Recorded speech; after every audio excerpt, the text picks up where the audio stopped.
Hello friends. पिछले video में मैंने बताने का प्रयास किया था कि प्राचीन भारतीय इतिहास के स्रोतों के बारे में, जिसके अंतर्गत हम धार्मिक साहित्य के अंतर्गत जो बताने का प्रयास किए थे कि वह जो है वेद, पुराण, उपनिषद, आरण्यक जो है, और उसके अलावा जो है महाकाव्य, पुराण, और एक जो है उसी के अंतर्गत जो है स्मृति भी एक जो एक महत्वपूर्ण एक साधन इतिहास की जानकारी के लिए। क्योंकि भारतीय इतिहास में जो है हम देखते हैं स्मृति जो है इस ईसा पूर्व दूसरी दूसरी शताब्दी ईसा पूर्व से लेकर मध्यकाल तक विभिन्न स्मृतियों की जो है रचना की गई है। ये जो स्मृति है की संख्या भी बहुत है। इसकी संख्या अभी तक तो निश्चित नहीं हो पाई है, फिर भी जो है इतिहास अध्ययन के साधन के रूप में एक बहुत ही महत्वपूर्ण ये हमारा स्मृति है। तो इसके अंतर्गत हम देखते हैं कि स्मृति जो है ये कितनी स्मृति है, तो इसकी संख्या निश्चित है, लेकिन प्रमुख जो मुख्य मुख्य बिंदु पर आज हम चर्चा करते हैं जो परीक्षाओं से दृष्टि से जो महत्वपूर्ण है। जैसे प्रश्न पूछे जाते हैं, जैसे कि मौर्य काल के सबसे मुख्य साधन या इतिहास जानकारी के साधन कौन से स्मृति हैं। जैसे हम देखते हैं कि मनु स्मृति जो सबसे हमारा जो है महत्वपूर्ण है मौर्य काल का। और इसके बाद देखते हैं कि याज्ञवल्क्य स्मृति, ये भी हमारा देखते हैं कि ये दोनों जो है मौर्य काल का सबसे साधन के रूप में मौर्य काल के इतिहास की जानकारी देती है ये। क्योंकि परीक्षाओं में जो है ये प्रश्न पूछे जाते हैं। ऐसे बहुत सारे, जैसे गुप्त काल की है, तो गुप्त काल का देखते हैं कि कौन से जो है स्मृति, यानी कौन सा स्मृति जो है जानकारी मिलती है। जैसे हम देखते हैं कि जो है यहाँ नारद स्मृति है, तो नारद स्मृति जो है ये भी हम देखते हैं कि गुप्त काल की जो है जानकारी देती है, गुप्त काल की जानकारी देती है, गुप्त काल के इतिहास की जानकारी जो है मिलती है हमारा ये। तो इस तरह से देखते हैं कि नारद स्मृति और याज्ञवल्क्य स्मृति और मनु स्मृति, तो ये सब मुख्य मुख्य हैं। और भी हमारे जो स्मृतियां हैं, जैसे जो है पराशर स्मृति, बृहस्पति स्मृति, देवल स्मृति, इसके अंतर्गत जो है हमारा जो है बहुत सारे से स्मृति हैं। विष्णु स्मृति, मुख्य मुख्य बिंदु पर जो हम बताने का प्रयास कर रहे हैं कि जो प्रश्न पूछे जाते हैं वही बताने का हम प्रयास करते हैं। तो देखते हैं कि कात्यायन स्मृति, तो ये हम देखते हैं कि ये सब स्मृतियां जो मुख्य मुख्य हैं इसको ध्यान में रखेंगे। और एक और जो है पराशर हो गया, बृहस्पति, देवल, विष्णु, कात्यायन, एक और है छूटा है गौतम स्मृति। तो ये सब हम देखते हैं कि जो है स्मृतियां हैं, और विभिन्न कालों के विभिन्न समयों का जो है स्मृतियों की जो रचना की गई है और इतिहास की जानकारी का मुख्य साधन है ये हमारा। तो आइए हम लोग देखते हैं कि स्मृतियों, क्योंकि स्मृतियां में जो है बहुत सारे से ग्रंथों में अलग अलग दिखाए गए, इसकी संख्या तो अभी निश्चित नहीं हो पाई है, लेकिन पद्म पुराण में जो है इसे क्या कहा गया है, पद्म पुराण में जो संख्या इसकी बताई गई है यानी 36 बताई गई है। और इसी तरह जो है और भी एक ग्रंथ है, जैसे हम बताते हैं वृद्ध गौतम में जो है इसे 56 जो है बताई गई है। इसी तरह जो है हमारा जो है वीर मित्रोदय यानी इसमें जो वीर मित्रोदय में जो है हमारा संख्या जो बताई गई है वह संख्या हमारा ये भी 57 बताई गई है, यानी इसकी संख्या बताई गई है, यानी स्मृतियों की संख्या इसमें बताई गई है। तो इस तरह से है। अब हम देखते हैं कि जो मुख्य बिंदु जो है मनुस्मृति पर चलते हैं, क्योंकि मनुस्मृति के बारे में इसके पहले थोड़ा सा बताने का प्रयास करते हैं। स्मृति जो है यह है लौकिक संस्कृत में है, लौकिक संस्कृत जो है भाषा में है। और स्मृति को क्या हम लोग बोलते हैं, हम लोग इसको जो है धर्मशास्त्र के रूप में भी जाना जाता है, यानी धर्म शास्त्र के रूप में जाना जाता है। ये धर्मशास्त्र भी कहते हैं, क्योंकि धर्म सूत्रों के बाद जो है स्मृति आया और स्मृति में जो है सब रचना की गई। तो ये धर्मशास्त्र के रूप में भी जो है जाना जाता है, स्मृति को जाना जाता है। तो इसी तरह हम देखते हैं विष्णु जो है हमारा, विष्णु स्मृति को छोड़ करके सभी पदों में की गई है, यानी सभी पदों में रचना की गई है विष्णु स्मृति को छोड़कर। इस तरह से हम देखते हैं मनुस्मृति। तो एक और हम देखते हैं कि ये जो जानकारी हमें मिलती है, इसी से जो इतिहास की सबसे प्रमाणिक शिल्प जो है हमारा ये मिलता है, सबसे प्रमाणिक हमारा यही प्राचीन मिलती है। सबसे प्राचीन और प्रमाणिक जो है मनुस्मृति को ही जो है मानी जाती है। मनुस्मृति में जो है भारत की जो है राजनीतिक जानकारी मिलती है, यानी मनुस्मृति में हमें जो जानकारी मिलती है वह कौन कौन से है, यानी हमारे जो है सामाजिक, उस समय की जो है सामाजिक और राजनीतिक और धार्मिक, यानी इस समय का जो है सामाजिक, धार्मिक और राजनीतिक की जानकारी मिलती है। इसी प्रकार हम और भी देखते हैं, इसमें जो प्रश्न पूछे जाते हैं कि हमें जो सामाजिक, धार्मिक, आर्थिक जो है मौर्य काल के सबसे कौन से स्मृति की जानकारी मिलती है, तो मनुस्मृति की जानकारी मिलती है। इसी प्रकार हम शुंग काल के, ये जो इसकी जो है शुंग काल जिस समय थे दूसरी शताब्दी ईसा पूर्व के, उसी के लगभग में जो है ये रचना की गई थी। ये हम देखते हैं कि यहाँ पर जो है वर्ण जातियों की भी चर्चा की गई है, वर्ण जातियों की, वर्ण संकर, यानी जातियों की चर्चा की गई है इसमें। अब ये जो है इसमें 61 वर्ण जनजातियों की जो है वर्ण संकर की जानकारी मिलती है। कहने का तात्पर्य हुआ कि यहाँ पर जो है जातियों का भी जो है अनुलोम विवाह और प्रतिलोम इस प्रारंभ हुआ था। अनुलोम और प्रतिलोम, अनुलोम विवाह में क्या था, अनुलोम विवाह और प्रतिलोम विवाह।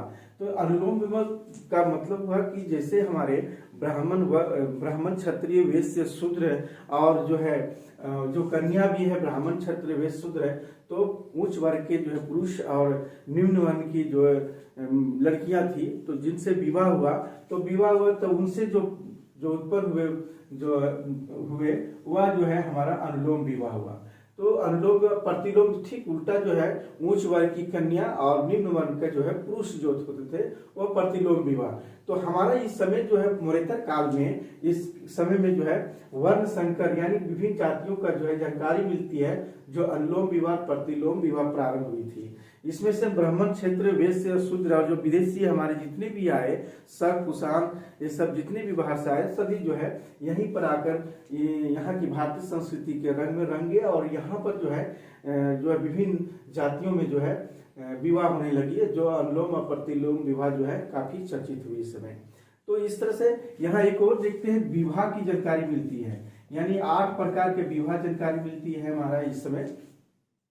जो एक विवाह क्या है, एक संस्कार भी हमारा है, और ये हमारा समाज में हम देखते हैं कि ये जो विवाह भी 8 प्रकार है, 4 जो है धर्म सम्मत और 4 अमान्य, लेकिन फिर भी 8 प्रकार के विवाह थे, जैसे ब्रह्म विवाह, देव विवाह, आस विवाह और प्रजापत्य विवाह। तो इसी तरह हम देखते हैं कि जो है 4 जो है ये हमारा धर्म सम्मत जो था, और 4 जो अमान्य रूप से था, लेकिन ये भी जो है चर्चित था, जो गंधर्व विवाह जो प्रेम विवाह बताते हैं, राक्षस विवाह जो अपहरण के द्वारा जो की गई, असुर विवाह जो क्रय के द्वारा जो खरीद करके, और पेशाच विवाह का मतलब हुआ कि मानसिक विक्षिप्त करके जो है विवाह किया गया।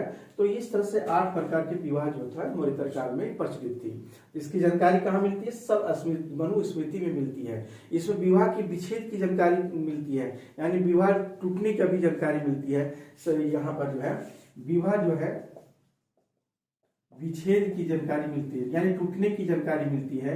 और यहाँ एक और मिलती है जानकारी, क्या मिलती है कि संपत्ति संबंधी अधिकार, यानी संपत्ति संबंधी अधिकार, यानी पिता पुत्र की जो अधिकार है उसकी जानकारी मिलती है। और एक और मिलती है इसकी जानकारी क्या है, धन के 2 प्रकार बताए गए हैं, धन के 2 प्रकार बताए गए हैं, एक चल हो गया और दूसरा अचल संपत्ति। जो चल संपत्ति, जो अचल संपत्ति है, जैसे मेरा जमीन है, मेरा मकान है, तो ये क्या अचल संपत्ति है। चल संपत्ति जो जो आज है कल चलते जाएगा। तो इस तरह से धन की भी जो है यानी चल अचल संपत्ति की जानकारी देने वाला यही हमारा मनुस्मृति है। इसमें स्त्रियों को भी जो है संपत्ति का अधिकार जो है नहीं देता है, यानी स्त्रियों को जो है हमारा जो है संपत्ति में अधिकार नहीं देता है। लेकिन फिर भी जो है हमारा याज्ञवल्क्य की जो स्मृति है उसमें जो है संपत्ति का अधिकार की जो है चर्चा किया गया है। और इसमें एक बात है कि मनुस्मृति में स्पष्ट किया गया कि भाइयों के अपनी संपत्ति का अधिकार का 1/4 जो है यानी 1/4 भाग जो है यानी अपनी बहन को अपने विवाह की खर्च करनी चाहिए, ये जो है हमारा मनुस्मृति बताता है। लेकिन यह स्पष्ट नहीं कि 1/4 भाग जो है स्त्रियों को जो है अधिकार था या भाइयों के नैतिक बाध्यता पर थी। तो इस तरह से जानकारी हमें नहीं पता चलती है, लेकिन फिर भी जो है मनुस्मृति में 1/4 भाग विवाह अपनी पुत्रों के बीच में जो अपनी बहन की जो विवाह होती है वो इतनी भाग जो है खर्च करनी चाहिए, इस तरह से बताया गया है। तो इसके बाद हम देखते हैं इस मनुस्मृति के अंतर्गत ऋण और सूद की भी जानकारी मिलती है। ऋण और सूद की भी जानकारी मिलती है इस काल में, क्योंकि हम देखते हैं कि ऋण जो है कितने थे हमारे, जैसे पितृऋण, देव ऋण और हमारे ऋषि, ये 3 हमारे जो है ये ऋण है। तीनों ऋणों की जानकारी जो है इसी काल में जानकारी मिलती है। इसमें स्पष्ट कहा गया है जो तीनों ऋणों से जो मुक्ति प्राप्त किए बिना जो है मोक्ष की इच्छा रखता है वह नरक का अधिकारी होता है, यह इस मनुस्मृति में जो है लिखा गया है। तो इस तरह से ये 3 ऋण बताए गए हैं। साथ में सूद की भी जानकारी मिलती है, यानी सूद जो है इस समय जो सूद की जो दर थी वह 15% जो है वार्षिक थी। सूद की जो दर है वह जो है 15% जो वार्षिक थी, इससे ये जानकारी मिलती है। साथ साथ जो है श्रेणी व्यवस्था की जानकारी मिलती है। श्रेणी व्यवस्था यानी श्रेणी वर्ग की भी जानकारी मिलती है इससे, क्योंकि श्रेणी हम देखते हैं कि विभिन्न प्रकार के जो व्यापार व्यवसाय करने वाले विभिन्न श्रेणियां होती हैं उनकी जो है इसमें क्या दिखाया गया है कि श्रेणी व्यवस्था यानी श्रेणी वर्ग की जो चर्चा मिली है वह श्रेणियों को स्वतंत्र होने की जानकारी मिलती है। इसमें एक और भी महत्वपूर्ण है जो धूत क्रीड़ा, क्या है, धूत क्रीड़ा की जानकारी मिलती है इसमें, क्योंकि ये धूत क्रीड़ा की जानकारी मिलती है। लेकिन इस जो है मनुस्मृति में जो है बताया गया है खराब माना गया है। मनुस्मृति में जो है इसे सबसे खराब माना गया है, लेकिन जो है याज्ञवल्क्य की स्मृति में जो है इसे अच्छा माना गया है, क्योंकि ये जो बता रहे हैं कि याज्ञवल्क्य के अनुसार जो है ये राजा जो है अपने राज्य में शासन करने के लिए, राज्य नियंत्रण करने धूत क्रीड़ा होनी चाहिए बताते हैं। लेकिन ये धूत क्रीड़ा जो है मनुस्मृति में इसे खराब माना गया है। तो यहाँ पर भी जो है एक सती प्रथा जो है, सती प्रथा और जो है पर्दा प्रथा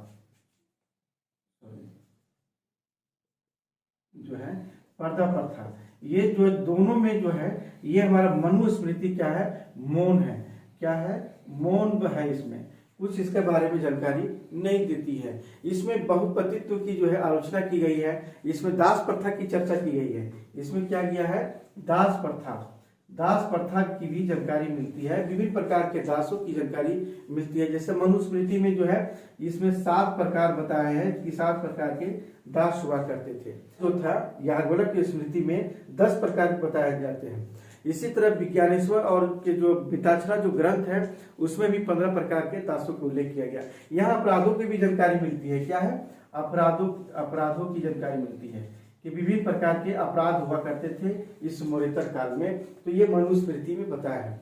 लेकिन ये मनुस्मृति में जो बताया गया है वो 18 प्रकार के जो बताया गया है। क्या है, 18 प्रकार के जो है अपराध होती है। तो इस तरह से वो लिखे हैं। इसी तरह याज्ञवल्क्य में 15 प्रकार बताया है। नारद स्मृति में जो है इसे 10 प्रकार बताए गए हैं। तो इसी तरह जानकारी मिलती है। एक और बहुत महत्वपूर्ण है कि हमारा जो है ये संस्कार बताया गया कि विभिन्न प्रकार के जो संस्कार होते हैं। तो संस्कार जो है हमारा जो मनुस्मृति में जो बताया जाता है वह 13 बताया जाता है, लेकिन फिर भी 9 प्रचलित है और ये 13 बताए। लेकिन विभिन्न स्मृतिकारों ने जो है 16 जो है इस जो है संस्कार बताया गया है। तो 16 संस्कार बताए गए हैं। हम लोग को भी जो है ये वैदिक काल से चली आ रही है जो 16 संस्कार है। और हम इसे में हम देखते हैं कि गर्भाधान हो गया, पुंसवन, सीमंतोन्नयन, जात कर्म, नामकरण, निष्कर्मण, अन्नप्राशन,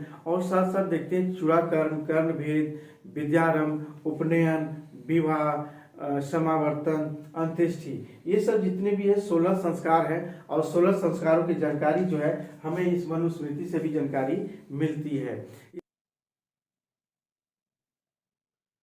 तो इस तरह से देखते हैं कि जो है ये हमारा मनुस्मृति पर जो टीका लिखा गया है, यानी मनुस्मृति पर टीका, मनुस्मृति पर जो टीका लिखा गया है वह कौन कौन से जो है लिखे हुए हैं टीका। तो हम देखते हैं कि मेधा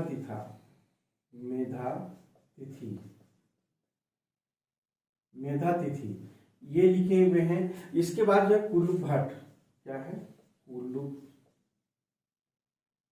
भट्ट, एक और जो नाम आता है वह है गोविंद राज,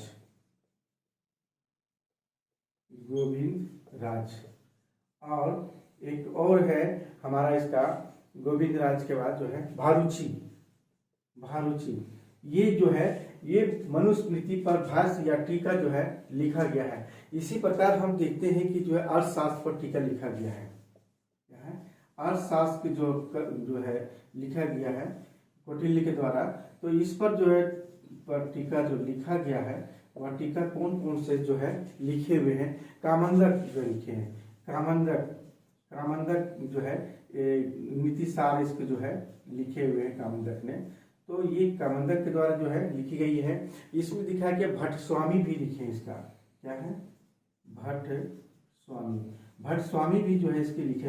पूछे जाते हैं प्रश्न, एकदम प्रश्न जो है श्योरली जो है बहुत सारे परीक्षाओं में जो पूछे जाते हैं कि अर्थशास्त्र पर टीका इनमें से किसने लिखा था, या मनुस्मृति पर टीका किसने लिखा था, या विभिन्न जो है प्रश्न या जो है ऑप्शन देंगे। जैसे कुलुक भट्ट जो है किस अर्थशास्त्र पर या जो है नारद स्मृति पर लिखे। तो ये हम कुलुक भट्ट जो है मनुस्मृति पर जो टीका लिखे गए, ये भी प्रश्न पूछे जाते हैं। एक और हम देखते हैं अर्थशास्त्र हो गया। अब एक देते हैं हमारा याज्ञवल्क्य स्मृति,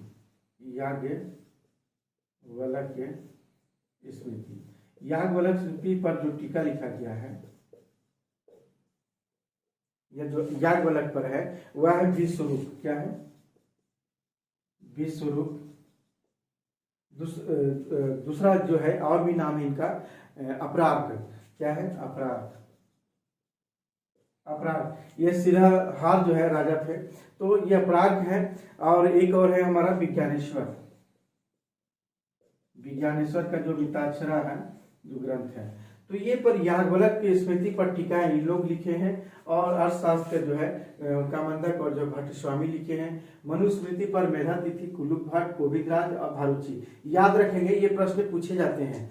तो इस तरह से देखते हैं। एक हम देखते हैं नारद स्मृति। तो ध्यान रखेंगे कि नारद स्मृति पर जो है जो की जानकारी जो है ये गुप्त काल की जानकारी मिलती है। गुप्त काल की इतिहास की जानकारी मिलती है, इतिहास की जानकारी मिलती है। तो ये ध्यान में रखेंगे कि नारद स्मृति गुप्त काल की इतिहास की जानकारी मिलती है। तो ये हमारी थी स्मृति है जो मुख्य बिंदु थे, जो प्रश्न जो है परीक्षाओं में जो है प्रश्न पूछे जाते हैं। आज का क्लास यही समाप्त करते हैं।